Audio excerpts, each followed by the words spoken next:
All right, so the first section of chapter 3, we're going to talk about crafting a compelling narrative and establishing a narrative structure.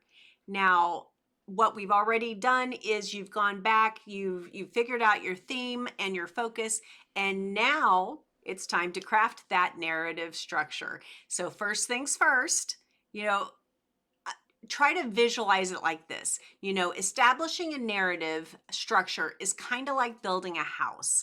You need a strong foundation, a solid framework, and a clear sense of purpose. You need to know what it's for. That's what gives your memoir shape, direction, and most importantly, the meaning. So how do you establish a narrative structure?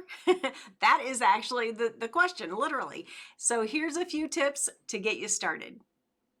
Number one, start with a clear goal.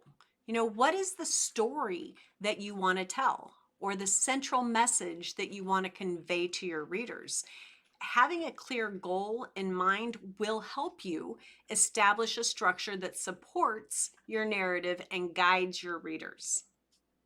Number two, map out the key moments. What are the key moments or the turning points in your story or in your life? What are the events that shaped you into the person that you are today?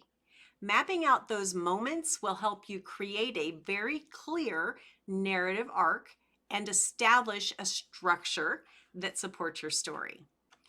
Number three, choose a structure that works for you.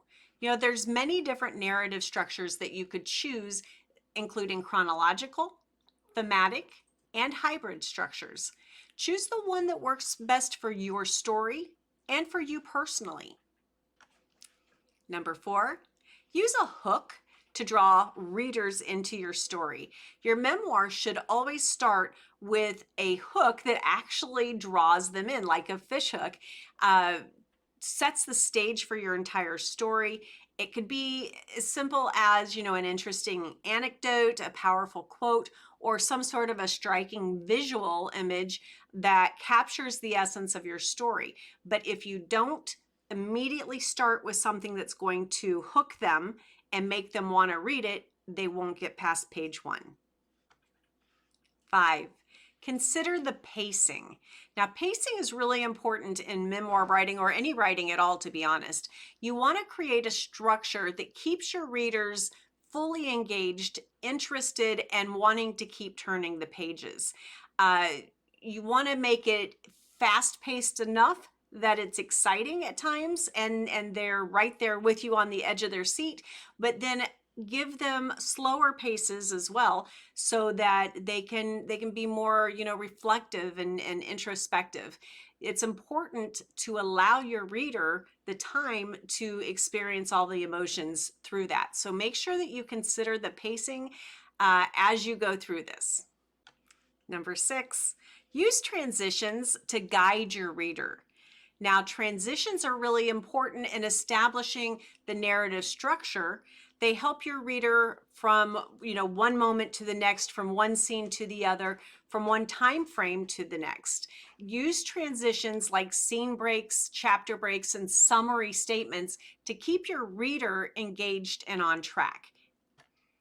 Now, remember, establishing a narrative structure does take some time and effort. It may require some experimentation, some trial and error, and maybe some swearing.